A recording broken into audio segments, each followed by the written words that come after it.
some governors was their president. Yeah, you know. All right. Now, there is hope in the horizon regarding stability in the price of fuel in Nigeria. The management of the Dangote Refinery has confirmed that the company received its maiden 1 million barrels of crude oil towards full production. In a statement, Dangote Refinery said the development is a step towards boosting domestic refining capacity and attaining energy security in the country. Jide, this is a good development. This is good news. It is. After the commissioning of that refinery by President Muhammadu Buhari, we didn't hear much. We waited and waited. Now for the crude oil to land now, that means the process is about to start. Yes, and they have 1 million liters now.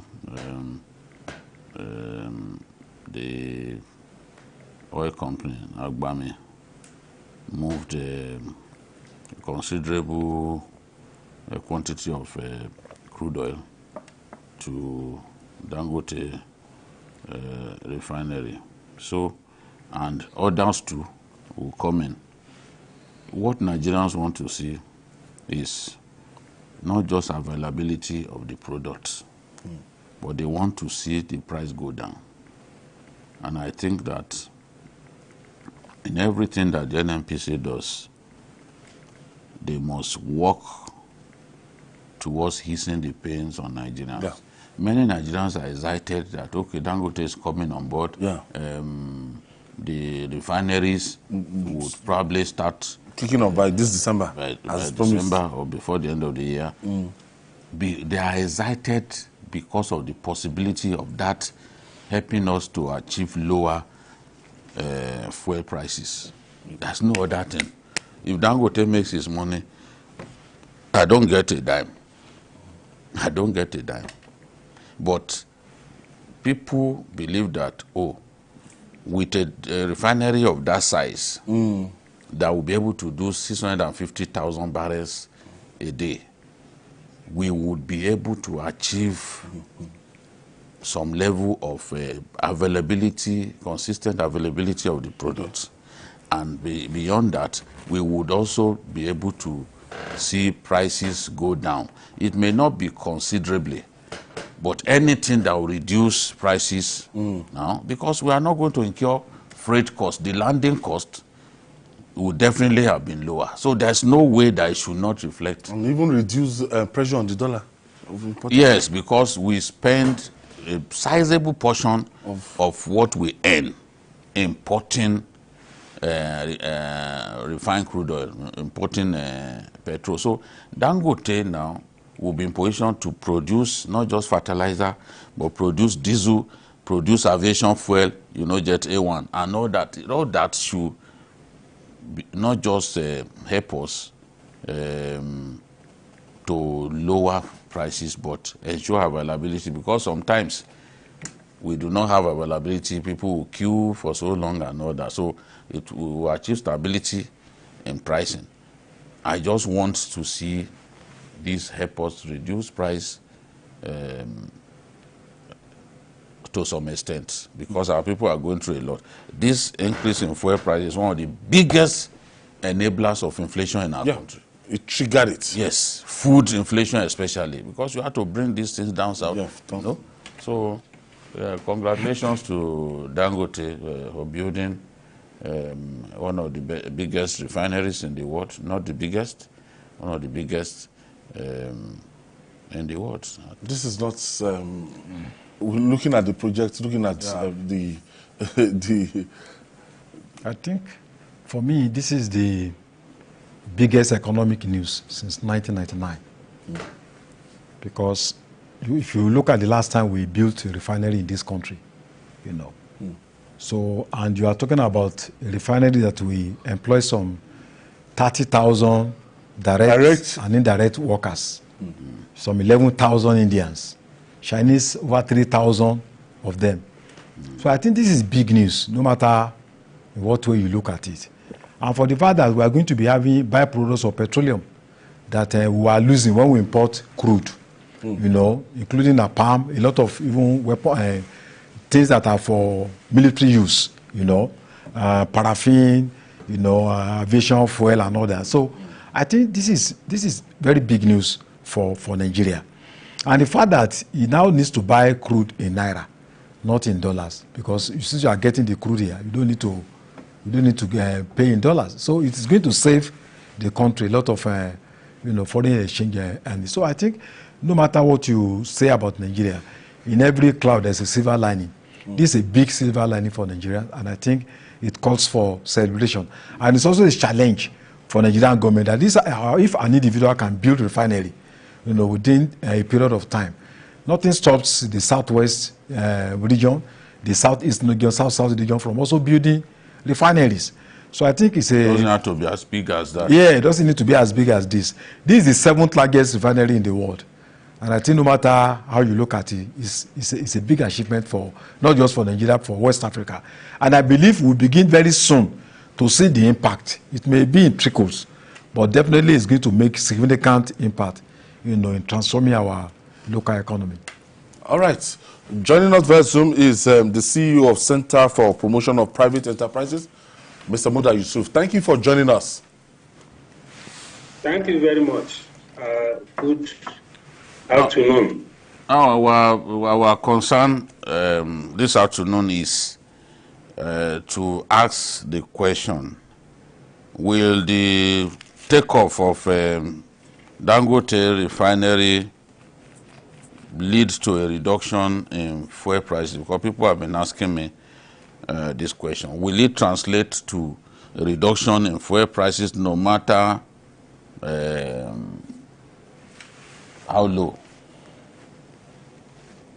Well, it depends on the framework for the delivery of the crude.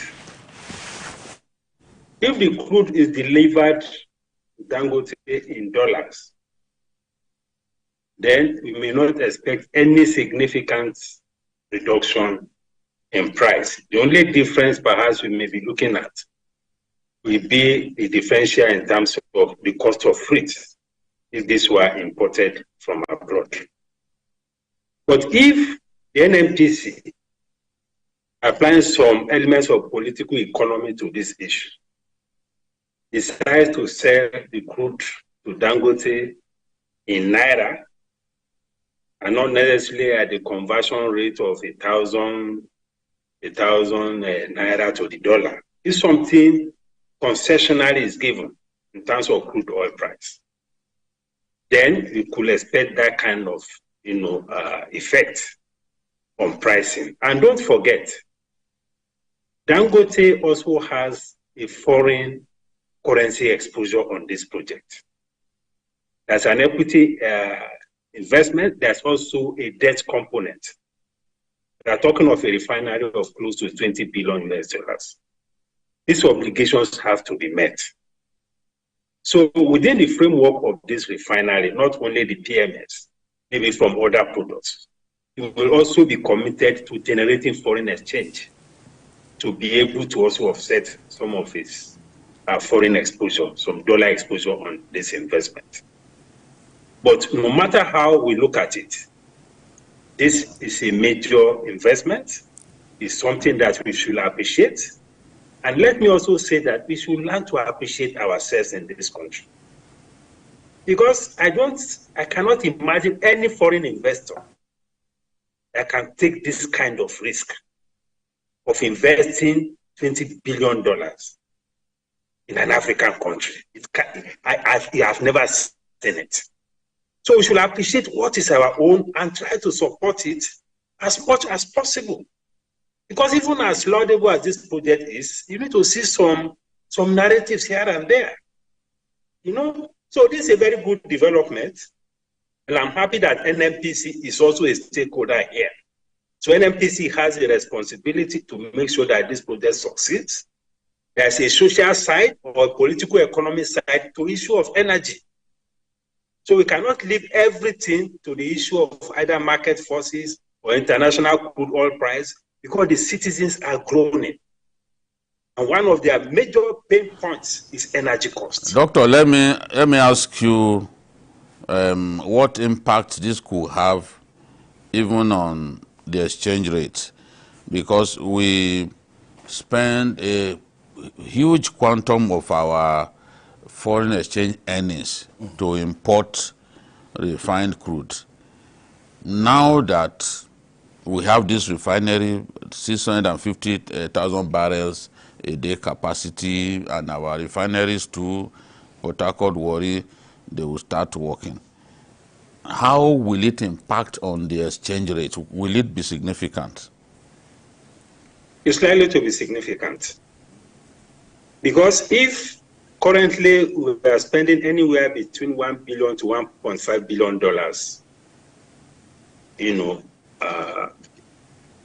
monthly or so, to import petroleum products. If you take that pressure of demand off the foreign exchange market, that would be a significant relief. And it's not only about PMS. You have diesel, you have aviation fuel, and you have petrochemicals. Most of these factories, most of these industries that are also spending a lot of foreign exchange importing raw materials for packaging, for plastics, for chemical industries. A lot of these things will also come from petrochemicals. There's also the fertilizer component. So if we're able to get it off on ground significantly and substantially, the demand pressure on the foreign exchange market will ease. And that is one of the biggest beauty of this project. It has a very high backward integration content. And that speaks to also the direction of industrial policy. You should be focusing a lot more on industries that can also source raw materials locally. That will help a great deal to build a competitive industrial structure, a competitive industrial ecosystem. That is what we call resource-based industrialization. So in many ways, I think this is going to be a huge blessing to this country. Now, what we are looking at now, at the end of the day, in terms of employment, easing employment, Wale mentioned it later, 30,000 direct employment, and how would this help in boosting our economy and, putting down the pressure on them, 33% unemployment rates? Well, it's going to have significant impact. But in terms of numbers, if you are looking at the totality of numbers of the unemployed, it's huge. So when you relate it to the numbers that Dangote will employ, it may not be significant.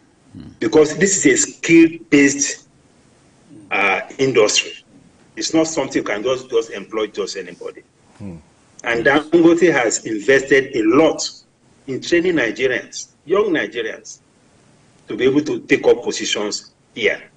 But beyond direct employment, there is also what you call the multiplier, employment multiplier. A lot of industries are going to spring up around this. A lot of people in logistics, a lot of small-scale industries will be able to access a lot more raw materials and so on. So there is also a spin-off, multiplier employment effects that this will generate. Not that it's going to impact significantly, on unemployment. But beyond that, there's a macroeconomic impact, which DKO alluded to earlier. When you have a lesser pressure on your foreign exchange, many of the industries, many of the SMEs that are now crying about this challenge of Forex, they are likely to have a much better relief. Many businesses that have gone under, if the Forex situation improves, many of them will come up. Many of them will be able to scale. Many of them will be able to improve and grow. So there's a macroeconomic dimension to this development. So we should look beyond even the direct issues around employment to look at the macroeconomic implications. Doctor, I'm sure you heard what the NNPCL GMD said to the National Assembly last week when they asked him about pricing, about whether the revitalization of the refineries would lead us to to lower prices. And he said the refineries are not designed to engender lower fuel prices. I don't know exactly what he meant by that, because it kind of dampens the enthusiasm that a lot of Nigerians have. What was he trying to say? Was he just trying to let us realize that even when these refineries begin to work, that we should not expect that the prices will go down from their present levels? Well, first of all, let me also say that we need to manage the expectations here. But just as I said at the beginning, the fact that we're able to produce these things locally, that by the time we get to at least to full completion of production, the fact that it's produced locally will give us some room to be able to deal with the pricing issue. Secondly, I think the NNPC GMD was talking more from a purely commercial point of view. He is not on the political seat. So he probably did not appreciate how hot it is for those who are on the political seat with respect to this high energy price. Yes. Okay. So it is for those people that are politically managing because there is a political economy dimension to energy generally around the world because of the impact it's having on the citizens, especially now that the crude oil price is this high. So there has to be an infusion of that social element into the pricing in a way that it will not cause any major serious disruption to the process. And I think that can be done. Okay. So while he's talking about purely commercial, I think the political players should be able to also bring in the political angle or the political economy angle into this conversation. I'm afraid we have to leave it there. Thank you. I want to thank you, Dr. Muda Yusuf, the CEO, Center for Promotion of Private Enterprise. Thank you for joining us. Thank you. Jide, anytime I hear from Musa Yusuf, it's always so simple. Yeah, very simplifies knowledgeable. it breaks it down. And you understand. It says the truth. Yeah. If I were the government, I would not sell crude oil. If I were NNPC, I would guarantee Dangote access to crude oil, and I would not sell to him in dollars. Yeah. It makes no sense. Yeah. Because Nigerians are going through a lot, and we have a responsibility to let the people in government know that this is the extent to which our people are suffering. All right. If these prices will go down, even if it goes down to like even 500 or 400, people will still appreciate it. I was in Yobe, people were buying petrol for more than 700 naira per liter. Yeah. I mean, it's a crazy situation. Bringing it all the way from Lagos. Now, at last, justice